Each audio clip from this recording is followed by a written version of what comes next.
Okay, we're recording. It's October 10th. I can't believe how time flies. I'm watching in Texas for those fall colors, not happening yet.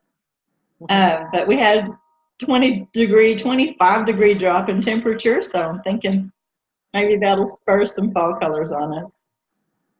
But welcome. You're in the National Association of Christian Women Entrepreneurs members only educational venue every Tuesday morning at 10 a.m. So we're going to get started. Money Month is October, and last year it was close to that at the same time when we talked about money. Money's an uncomfortable topic to talk about, but it's something that's very necessary. And I love the way that this is Kim Smith in the room with us. She's one of our members and has been my financial coach, especially in the purchase of a company and some other things. So I love the way she presented. It's not intimidating. It's not scary. It's just a matter of fact. Here we go. And she's excited and pumped about it. And so we're going to get started without a lot of hoopla from NACWE. I will just say to our members that the month of October, we're talking about money, and I've been snooping around in the classroom. So watch in the group, because I'm going to start putting little snippets of what's in the money classroom in there for you. Hi, Judy. Also, the month of November is Culture Month. I'll go close the door. There's some noise behind me.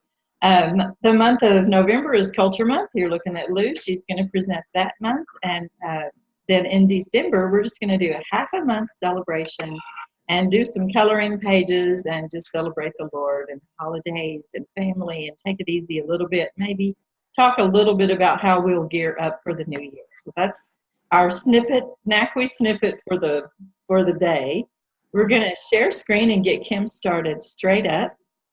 You probably need a pen and a paper.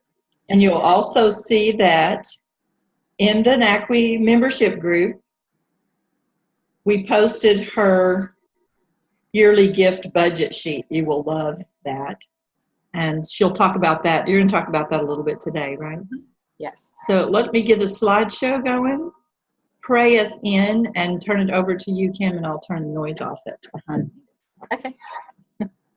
Father God, we're so grateful. I'm grateful for NACWE members, for NACWE fans, for Diane who started the whole process, for the leaders that we have put in place, and for the promises of future educational opportunities and fun and conferences, mission trips to Guatemala. There are so many things going on, book ventures and collaborative projects. We're so excited.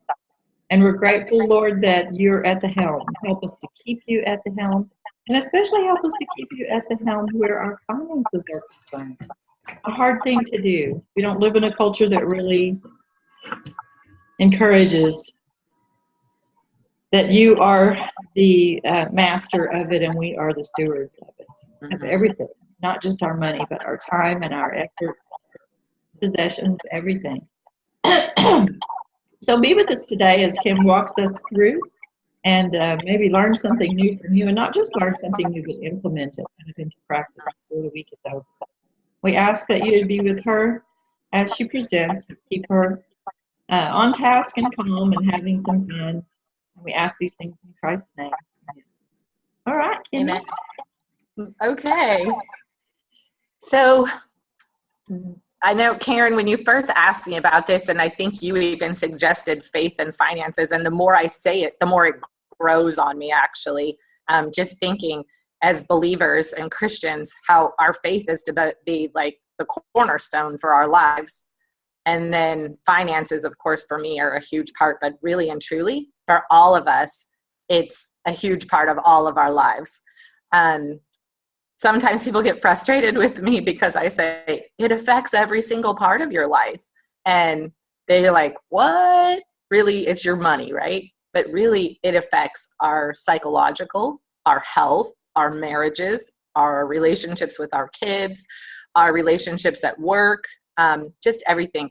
But putting that faith at the top and just integrating our finances into that. So just seeing that connection. But importantly, why this is so important to us as Christians. Jesus talked about it. You've probably heard it so many times before that there's like over 300 verses about money. I think someone depending on the version, calculates 365 verses where Jesus talked about money in some fashion. So if Jesus talked about it that much, we need to be thinking about it and talking about it. So where is that connection? How does that happen? That's what we're going to talk about today. So if you want to go to the next slide, that would be great. So this little saying here at the top, the little quote, personal finances are greater than or equal to our business finances. So everybody in NACWE, we're all in ministry or in business of some sort. And we handle money, whether it's just our own or for somebody else in maybe a ministry too. And so there's this sometimes a disconnect for people that our personal finances are one thing and our business finances are another. And if we really look at it, a lot of people have them so intertwined and actually don't have them separated. And so there's this confusion, I guess is a good word. Where do I have my personal finances? What about my business finances? What I'm here to tell you is, first and foremost, we have to have that personal side where it needs to be according to God. And, you know, we're thinking, I got to make more money, My business needs to be making more money. We want to make that 100,000 a year in our business. But if we don't have our personal finances lined out, and we'll say budgeting, ooh, people hate that word, but we'll say having a spending plan for your personal, it's equally important to the business side. And so really it is all about stewardship. And Karen, I love that you said that. It's about our whole lives being stewarded. So we have to steward our lives, our time, our resources, our money. It really is about stewardship. And God can take any piece of that out at any time, not because he's a mean God, but because, you know, he owns it all. He created us. He gives us the ability to earn our money. He gives us our health. So really, he wants us to steward every single piece of it. And of course, today we're going to talk about money, that piece of it, but remembering that it's just a piece of the whole pie. I see your comment there. Mike Dillard says, I lost it, the average entrepreneur earns, I think it said 44,000 a year. I hadn't heard that statistics. That's an interesting statistic, which isn't a bad number, right? But most people in business would like to earn more. So we'll go ahead to the next slide if you don't mind. Okay, so this is my tell the truth time. And so this is a question for you. And actually, I do want to discuss it. I would love to hear some answers about this. And not because I want you to reveal your deepest, darkest secrets. But the honest truth is, until we get a little bit comfortable talking about money and the tough places, we're not going to handle it better. If it's always a secret, we know that a lot of people deal with shame or guilt or remorse or regret about things that either they've done with money or the way they've handled it. And sometimes we just got to get that out on the table so we can actually move forward. And before I say these questions and we talk about it, I actually had someone at my table a week ago, a husband and wife that I'm coaching. And when we were talking about it, the words she kept saying over and over was, I feel like a failure with money. And she started to cry. And so there's really an emotional tie when people start conversing and opening up about their true thoughts and feelings and how they've handled money or, you know, what they've come out of. So our intent today isn't to make you cry. If that happens, it's okay. But the thing that I want to say to you is, let's get a little bit more comfortable talking about money. And honestly, that's one of the things people say to me the most frequently. Kim, you make it so easy to talk about it. So I want it to be a place that we can open those conversations. And when it comes to our spouses, right, those conversations with our husbands, sometimes they're tricky. We were laughing over the weekend. We were at a family reunion, and you know, it doesn't matter how much money you make or how little money you make. Husbands and wives, money is a place for conflict. It just is.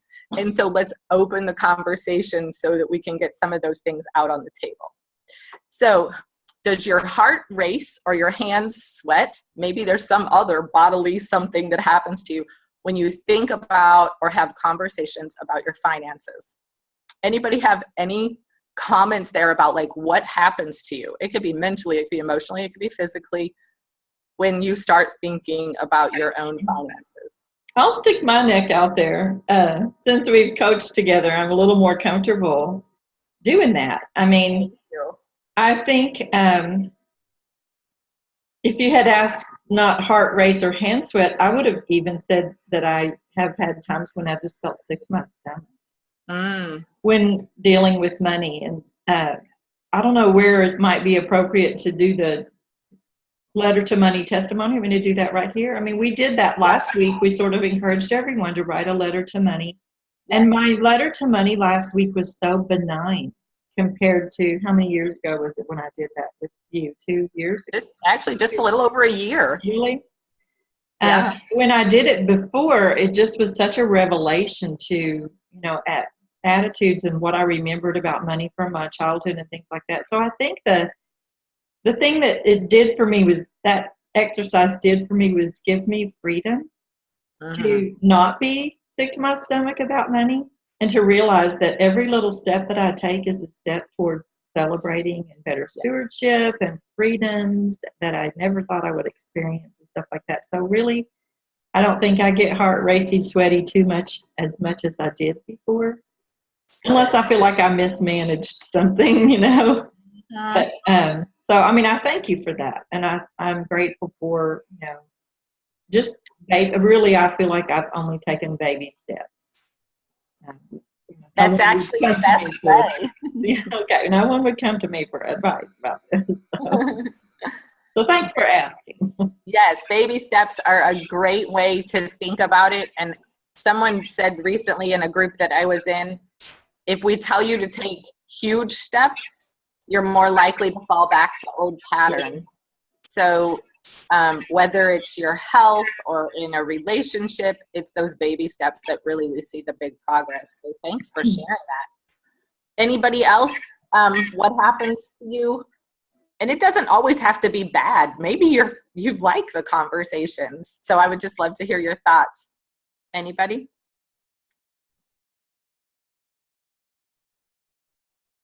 So how about the next question? Does it keep you awake at night? Does thinking about your money, or does the stress of your situation that you're in, or have you been there? Maybe you're not currently, but have you had times where it actually literally wakes you up at night or keeps you awake? I have had, it's so funny, I have a recurring dream that comes to me. It's like I forgot to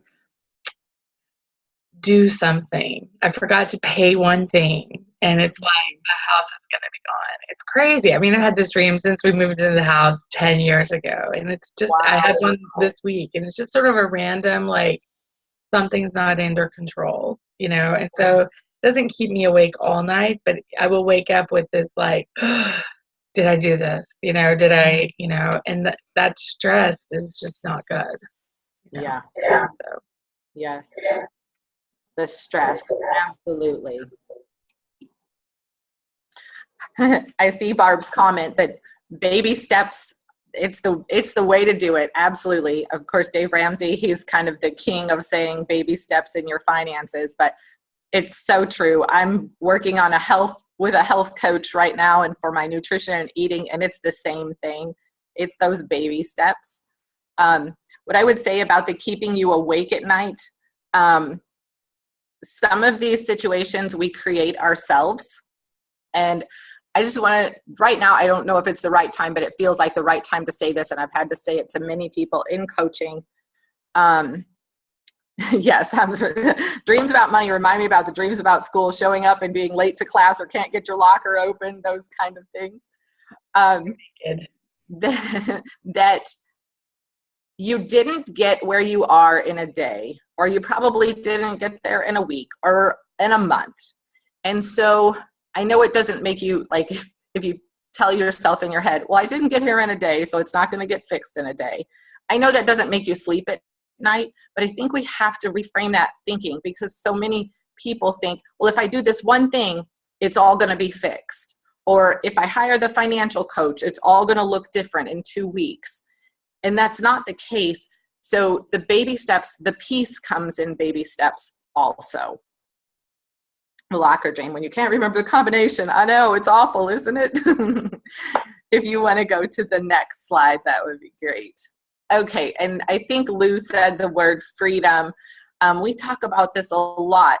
Stress versus freedom. And this picture, I just absolutely love this picture. And I'm going to take the time here to give you just a little, I'm not going to give you my full-blown story, but I think this is a really important story that I can share with you that I think might stick. So this summer I went and visited my brother in jail. First time I've ever been to a jail. It was very uncomfortable and very much out of my comfort zone while I sat there and waited for many hours. But what I'm going to tell you is, while I was there, there were a lot of little children there going to visit their parents. 4 years old, 5 years old, 7, 10, 12, going to visit mom or dad. And I'm going to, not that it's not heartbreaking to see them going to visit their dad, but when I was going to see them and I see them going in to visit their moms, it was gut-wrenching for me. But I would go in there and I would see them talking with them and say, I haven't seen you since February, and this is in July. And I'm thinking, oh my goodness. The Holy Spirit just spoke to me and said, you know, so many people are in bondage in so many ways, right? Those people had, oh dear, did I lose you? Oh no. Hello, are you there? Did I lose you? Here. Okay, good. Yeah, we're still here. My screen went black. Oh. So the Holy Spirit just kind of spoke to me and said, you know, people are in bondage in all different kinds of ways. Those people had the handcuffs on, right? In a literal sense. We may have them on in just a more metaphorical sense, especially to do with our money. But what just kept coming to me is what we're doing, we're passing it on to others. Yes, our children, that legacy of our children, but it's beyond just our children. I mean, Lou, you have contacts through the people you work with in the restaurant industry. And so when you get freedom, that actually passes out to other people. And so when we get those handcuffs broken and release the bondage, the weight, the stress, all those things that our financial distress has caused us, the freedom that comes with that, it was just kind of strange how God, you know, said, these people in jail, yeah, there they are, and that's what they're passing on to their kids, but what are you passing on to those people around you? And so when it comes to our money, which do you want to have? Stress or freedom? I'll take the freedom piece, thank you. I don't know about the rest of you. So this really, these next couple weeks, it's an opportunity to reframe our thinking. And that's really where this starts. It starts in the mind that, you know what, Lou and I, when we talked about this back a couple weeks ago, I don't remember if she said it or I said it, but I wrote this down. Let's conquer this beast, because it's a beast. You know, it starts looming so large to us that like, oh, it's just impossible to do. I can't do it, so I'm just not even going to try. But if we start taking the baby steps, we can do this and we can get the freedom and the peace that comes with it. It doesn't mean we're going to have that $100,000 a year income necessarily. Doesn't mean we're going to be slay that dragon, love it.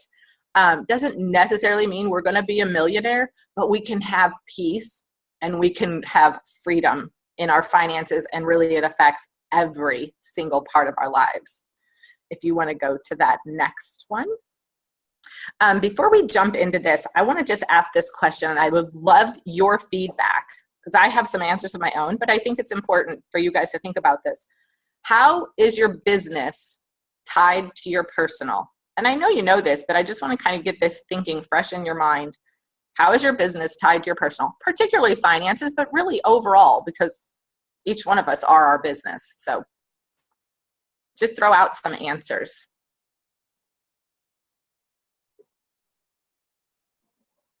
How is your business tied to your personal?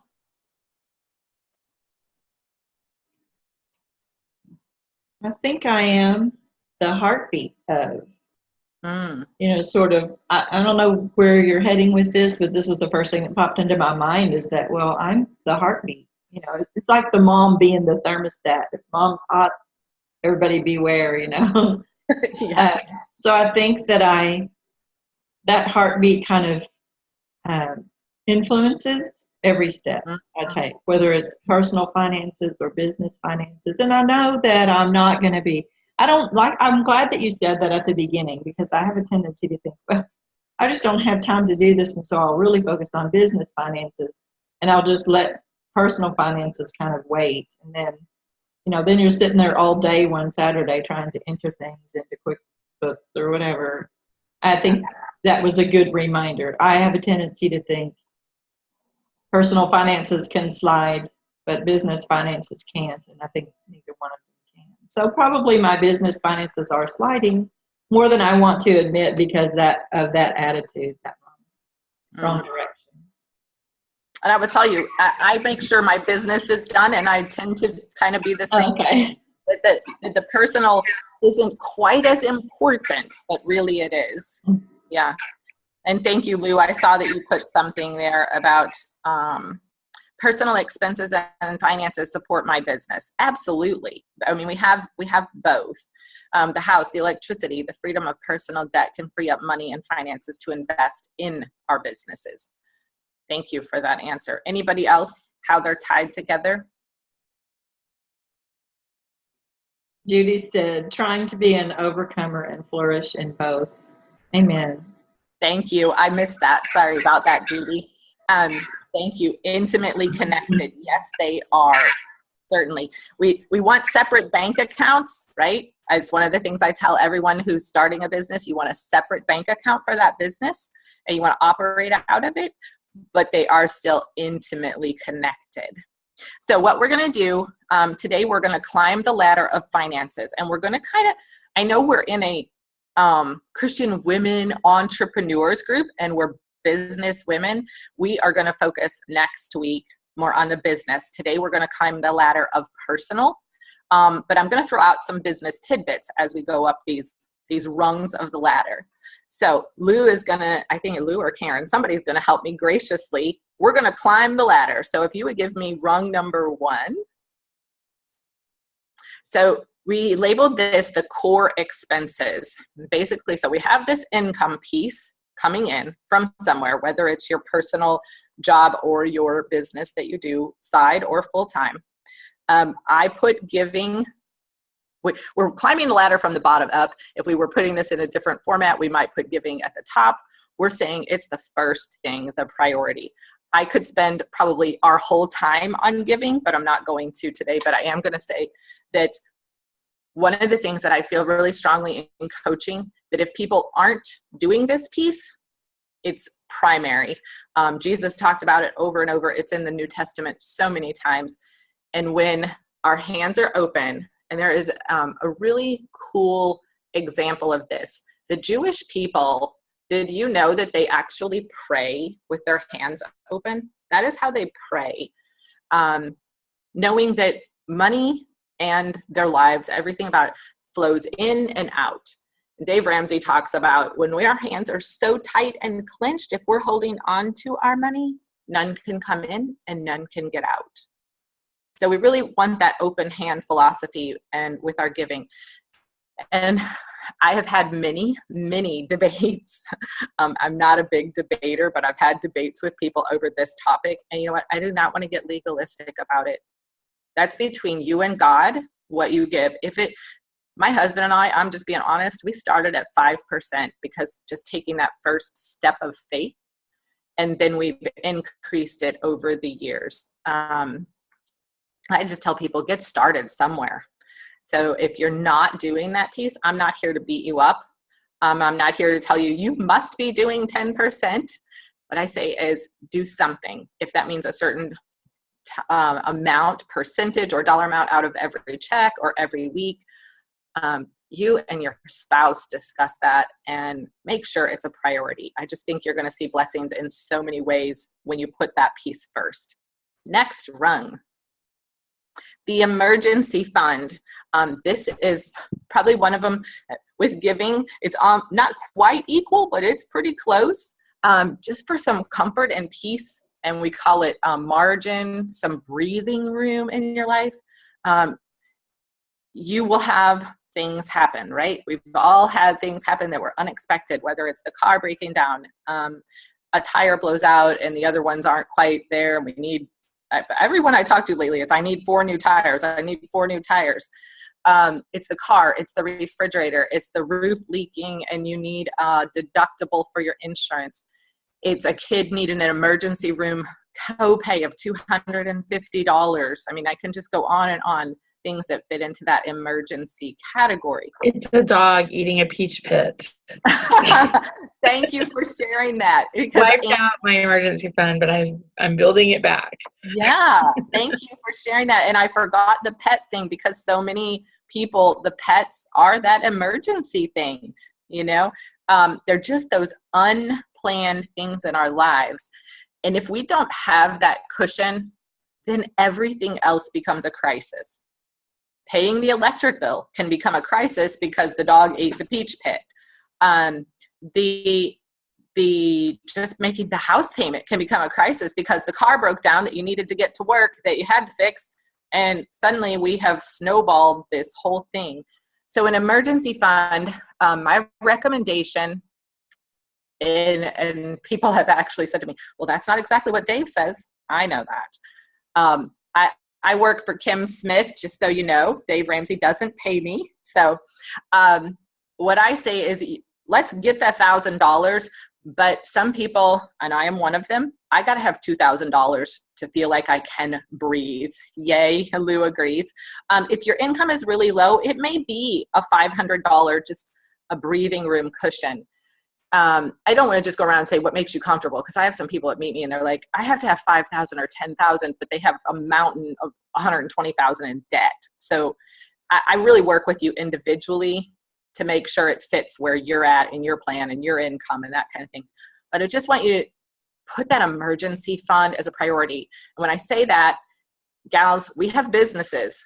If we have a personal crisis and we use up our emergency fund, it starts, or we don't have an emergency fund emotionally, then we're not even being able to function fully in our business.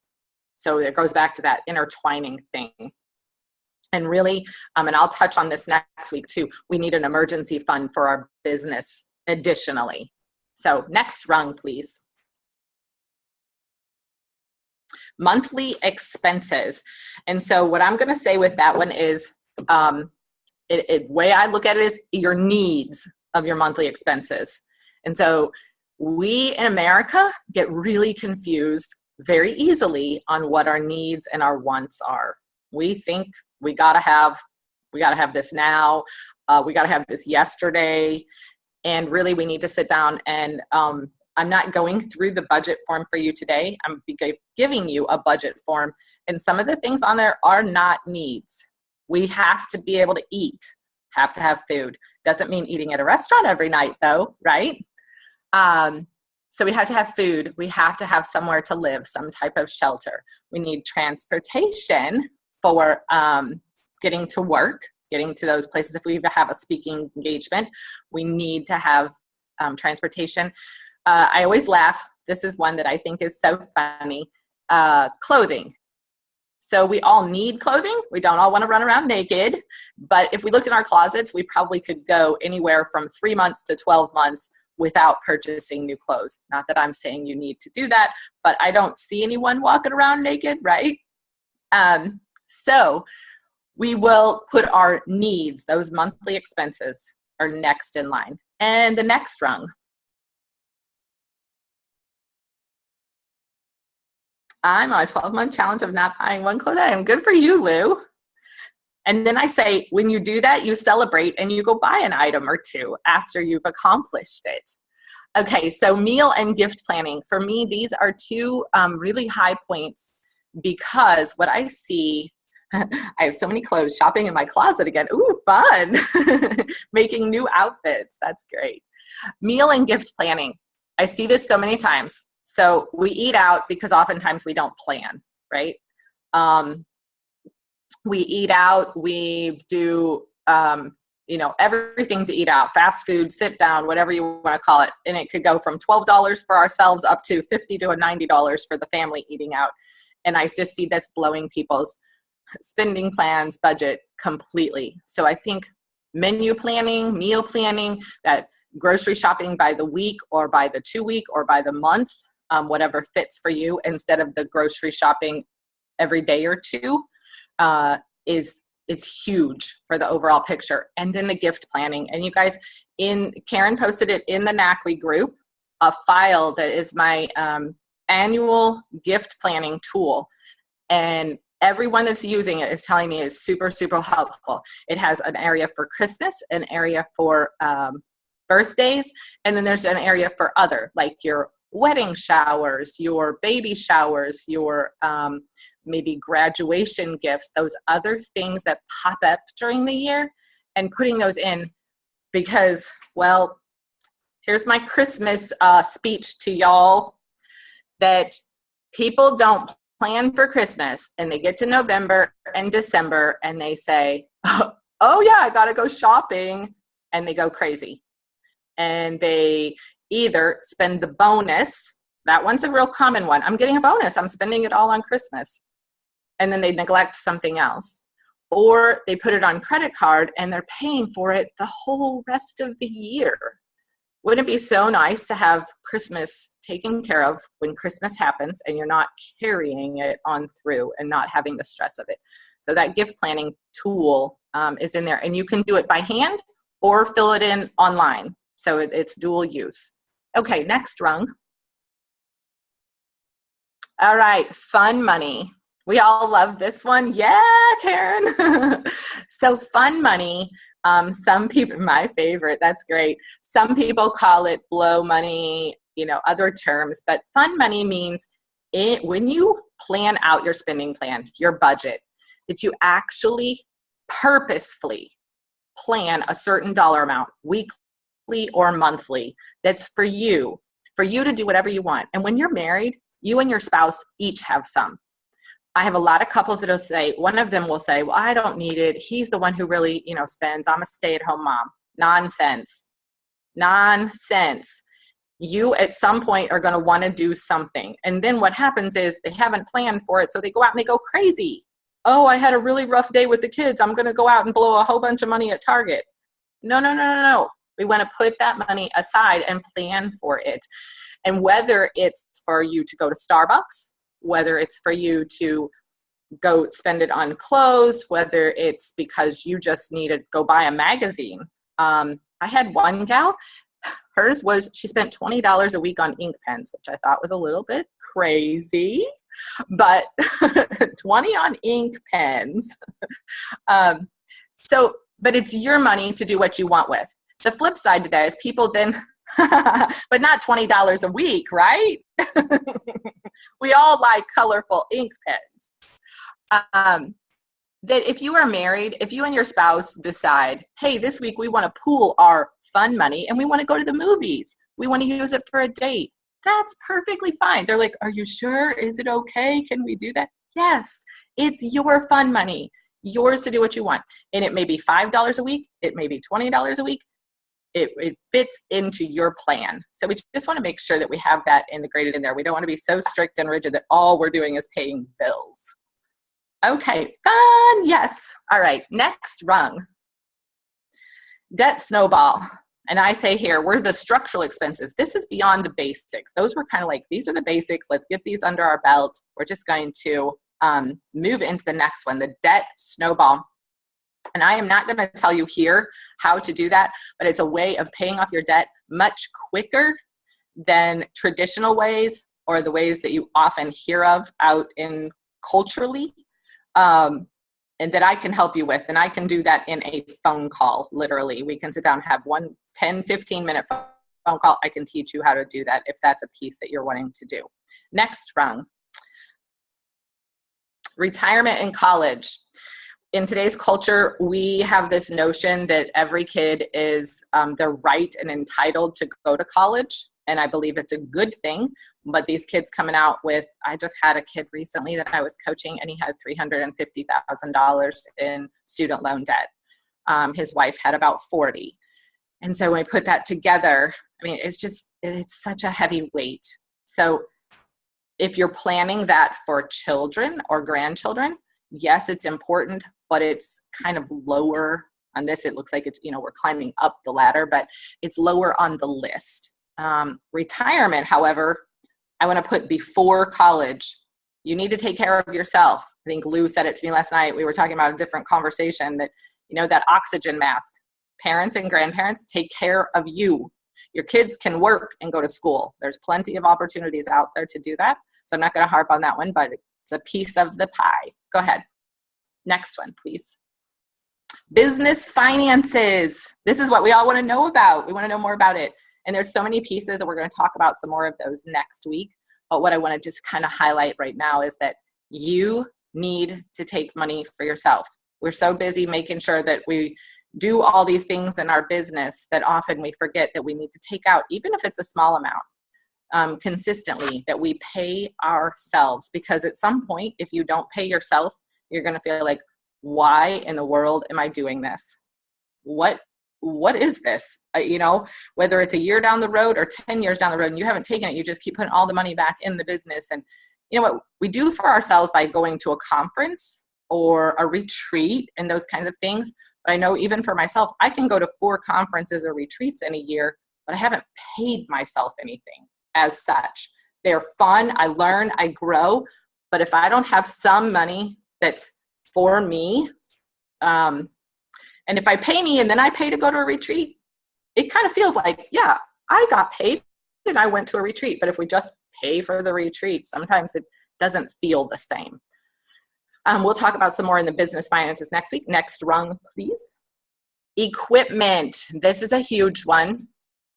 We'll talk about this a little bit more next week as well, I believe, that we all do need equipment to run our businesses. We need it in our personal lives, right? We have to buy refrigerators, washers, dryers, etc.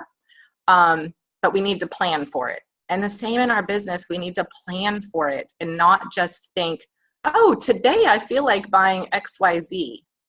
And so probably all of us, no matter what we're doing with the type of businesses we run, we need a computer and some pens. Yes.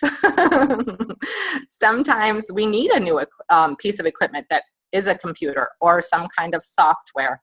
Graphic designers have to keep up with the different software. But one of the things that I would say, and this is not the case for every single piece of equipment, but sometimes you can make do for a little bit longer than you think while you save up to purchase. I had someone not too long ago who she's like, I need a second computer at my office. And I said, you know what I want you to do? Because I was coaching with her. I said, I want you to go and I want you to ask any of your friends and see if anybody has an extra computer lying around they're not using that you could use for 3 months or 6 months and give back to them while you're saving for that next one. And do you know, within 24 hours, one of her friends had handed her a computer to use. So used, borrowed, begged, not stolen equipment. Okay, next one. Travel. We all love travel. And this is personally and business. We need to plan for it. And how many times have I said the word plan? You probably can't count them. But if we plan for it, we can do those things. And travel is probably one of the things that I am hearing the most from people that I talk to. My first novel was written on a borrowed laptop. High five, Barb. That's awesome. Thank you for sharing. And thank you for borrowing, because it puts you in a little bit better place. Travel. So many people keep telling me the one thing they feel like they're missing out on is travel.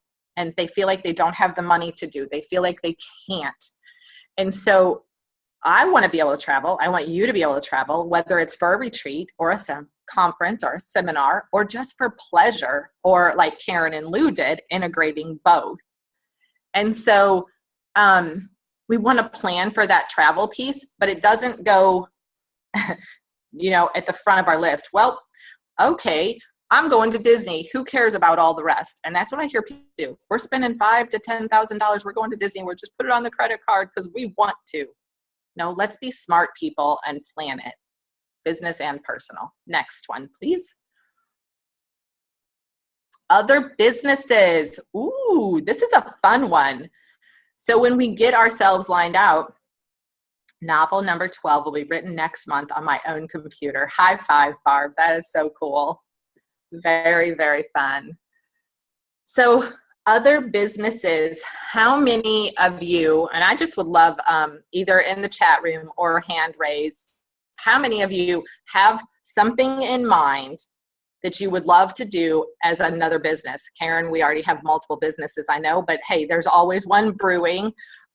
Whether that's a nonprofit or a for-profit, Lou, to open a restaurant, yes. What could happen? What needs to happen? Add a nonprofit, yes. High five there.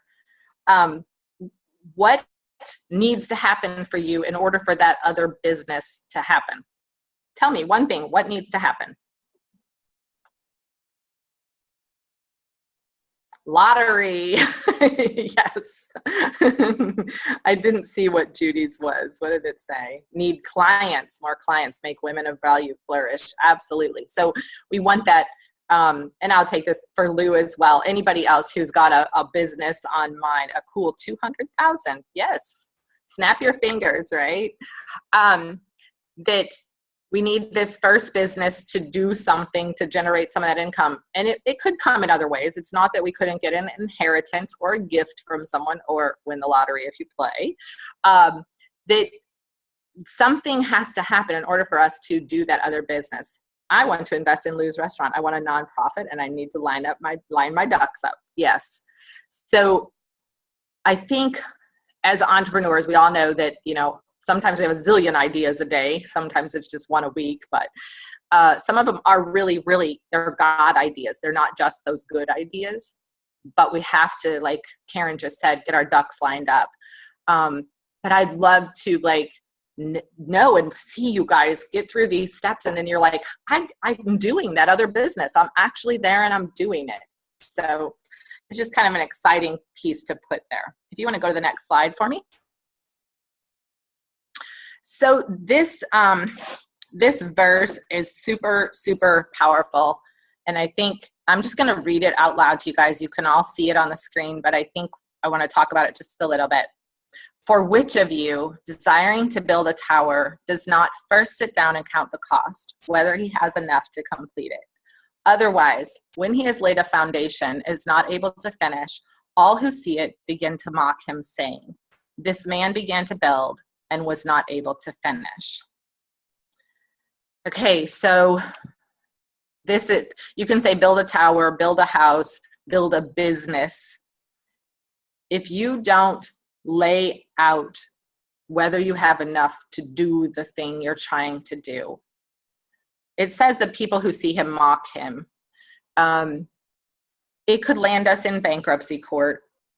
It could land us in foreclosure. There's so many pieces to this today culturally that may have been really the main thing at that time that happened to someone if they hadn't counted the cost. That's really, we hear this as a sermon, count the cost before you jump in with both feet, essentially. And how easy it is. I mean, today it's super easy to start a business. Super, super easy. But God, I mean, this is scripture. This is God talking to us and saying, lay out the plan. Not just the blueprint, right? You can draw it on paper, looks pretty, looks great. Here's the blueprint of my business, or like Karen teaches, here's my strategy. There's the business strategy. This is what I'm going to do. But there are costs associated with it. And ultimately, like we talked about at the beginning, so you have this financial piece, but ultimately it's going to cost you in your well-being, overall well-being. So it'll cost us psychologically, mentally, emotionally, spiritually. We don't want to be that person. So I'm just encouraging you, the money plan is such an important piece. So next slide. All right, so climbing the ladder of finances. And I just want to hear from you guys. Is there some other piece that you would add as you're going up the ladder? Anybody have any other pieces? Topics? I can't think of anything that was missing per se. I mean, on the rungs, but I think something I might have written on the sidebars, is that it's okay to ask for help. And I think that I thought it wasn't, until I was forced to and kind of had to. And every time I've ever asked for help, someone's given me a different perspective or a different spin or, opened my eyes to things. And I also think that I shared this before in the NACWE groups that I, at your encouragement, hired a bookkeeper thinking I don't have the money to pay a bookkeeper. And she charged me $25 an hour, and she came in, and it took her 2 hours to set me up. It didn't take, weeks. I didn't have to have her in the office every day for, hours or anything. And most of the time she answers questions by text or on the phone. And it's been one of the best things that I've ever done. And then when it came time to do 2016 taxes, I just clicked a button. I mean, she had to tell me where it was, but once I found the button, I just clicked the button and printed everything up and sent it to my husband. It was done. Yay. QuickBooks. I mean, I had used Quicken before. So tools, I think, on the side rungs, for myself, I'm thinking, well, don't forget about really good tools. Yes. Don't forget about really good help. It's not as expensive as you think. Yes. Thank you. Move us into the next slide. If anybody else thinks of something else you would add, that would be great. So this question, it kind of seems out of place, I know, but we've kind of gone through those rungs, and it may have maybe something brought up that, wow, I didn't do this well, or I didn't do that well. Do you have shame or guilt regarding how you handle money? And I'm actually not going to ask you to answer out loud on that. I just want you to think about that, because honestly, I don't know if I've met a person, myself included, who hasn't had some area, whether it was years ago or recent or one particular event that, oh my word, I can't believe that I did that thing. But that's the thing that I wanted to get out in the open. We've all been there. And so when we start opening up about these things, and it doesn't mean you have to tell your darkest, deepest, gory money stuff, unless God leads you to, because when God leads you to, He's got an open door for something else. But we just got to get this stuff out so we can actually move forward in it. So next slide. How often do you find yourself anxious over money? And I think that's a real key. It doesn't mean when I say this as a coach, there may be times that even when you have your money under control, you're controlling your money, it's not controlling you, and you're doing really well, that you may still have those anxious moments pop up. This question is like, how often do you find yourself anxious over money? So is it a frequent thing? Is it something that we really need to tackle the frequency, because it's really become a burden? Next slide, if you would. Okay, so here's that free gift for the holidays. This is just a picture of it. The file is actually in the group. Contributions, I see that. We'll talk about that in just a moment. A gift planning tool to reduce stress and give you freedom. And really, I laughed because I probably need more lines on that for mine for the different months. But it's a great place to start, where you put in each person's name, the amount budgeted, the amount spent. If you're a shopper for all year long, you go in and you can track this all year long. And the way it's set up, if you do it on computer, it actually will add it for you. But print it off and do it by hand. Carry it in your purse. Some people do that too. Next one. All right, and Karen, you just stepped right into this one for me just so well. Faith and finances. Let's go back to scripture. What does God say? He tells us to ask. So I want to use the word wisdom here. Proverbs, the whole book of Proverbs is about wisdom. And we all aspire to be that Proverbs 31 woman, right? in so many ways. But she was a business owner. She took care of her family. She took care of the needs of the people who worked for her. And I know we've talked about that before as employers. We want to be godly and good employers.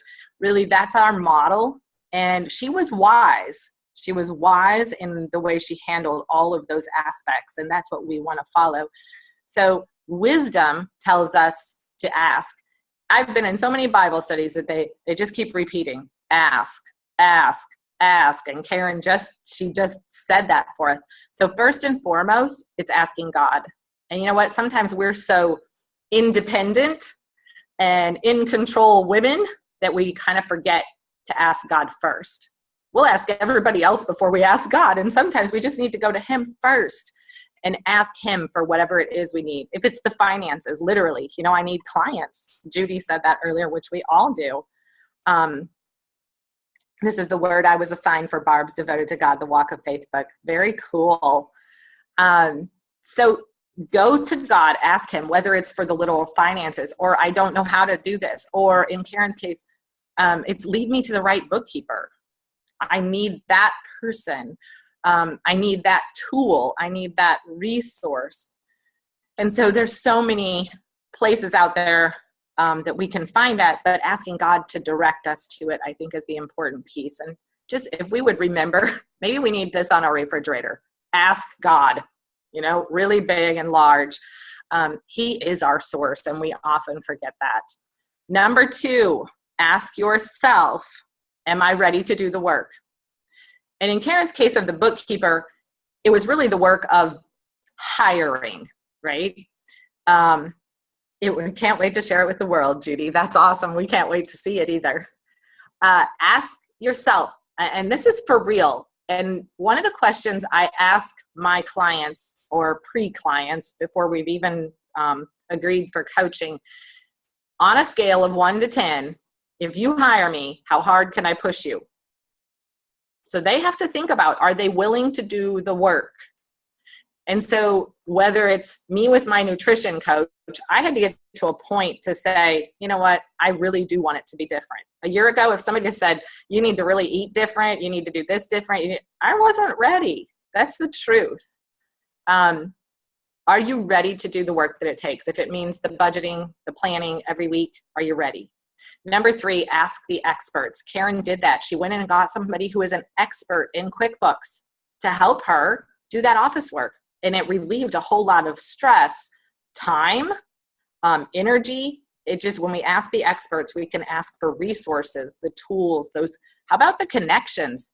Right here in NACWE, you can say to the women, who do you know that, right? And we've seen it before, but sometimes we forget to do that asking. So it is such an important piece. Do the ask. Next one. So the challenge is to rewrite your money story. Every one of us can rewrite our money story, and it may look radically different, or it may look just a little bit different. It may be little tweaks. It may be some huge piece to rewrite your money story. I'm going to just say right now, I believe Barb is rewriting her money story. She's going to financial peace. She met with me. We didn't really coach together, but we met and we had some conversations. And now she's taking this piece and going to the financial peace class. You know what, if she starts implementing a few of those things that she's learned, she's rewriting her money story. And whenever I look at this, I know at my very first slide, empowering you to live debt-free. That's one of my taglines. The truth of that is it's empowering you to live free, just free, because it's more than just the debt piece. We have the debt piece paid by Jesus Christ for our salvation. Then we have the money piece. We can live free in our lives. So exciting for the bright future that God has for all of us. Me too, Barb.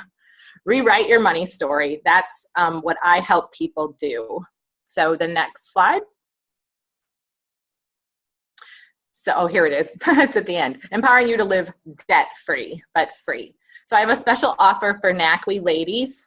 Budgeting and planning quick start. Instead of coaching with me for 3 months, that sometimes people are like, I can't afford, I don't know if I'm really ready to do 3 months. I set up 7 days of assignments to prep for a 90-minute one-on-one with me. And so I have these small, doable assignments. And then you meeting in a 90-minute one-on-one with me, and we actually lay out your budget.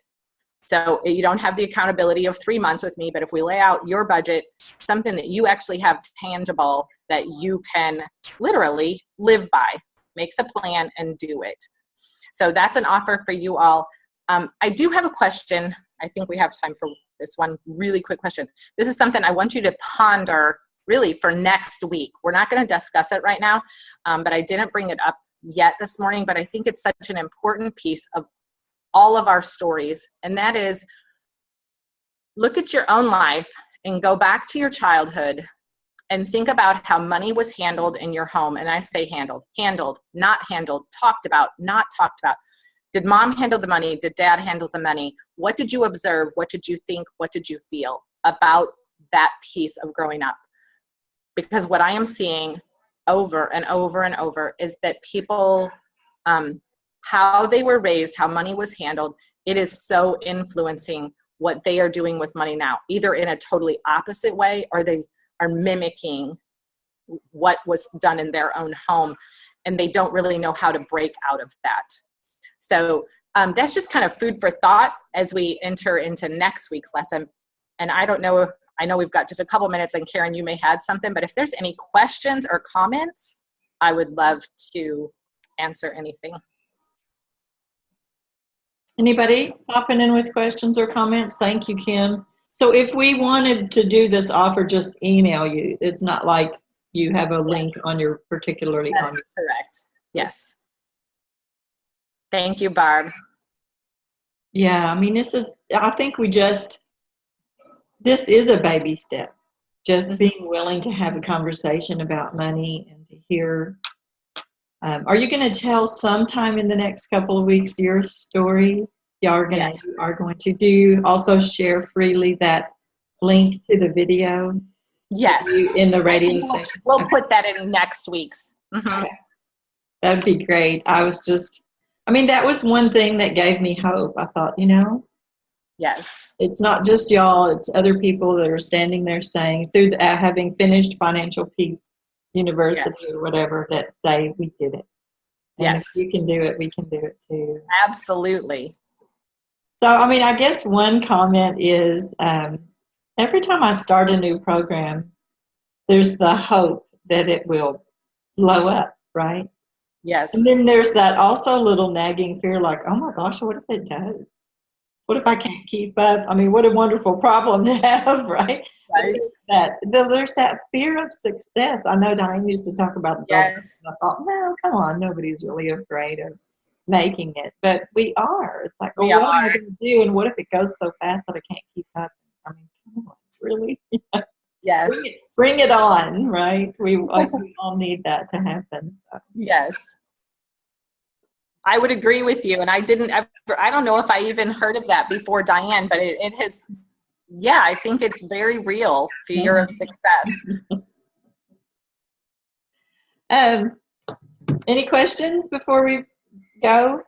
What time? We've got 1 minute for questions or prayer.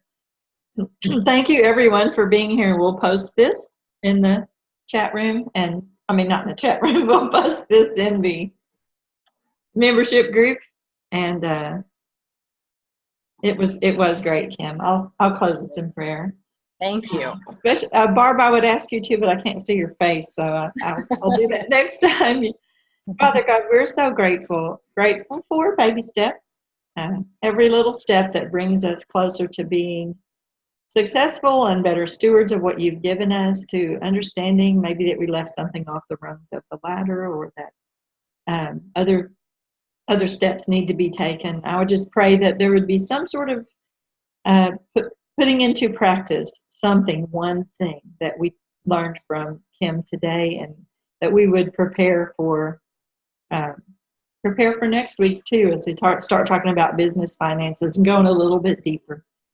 Lord, I lift up every NACWE member, especially the 5 of us here today, and pray a special blessing on us, a hedge of protection around us, and that we would be able to do what you've called us to do in ways that please you, would be our greatest desire. We ask these things in Christ's name.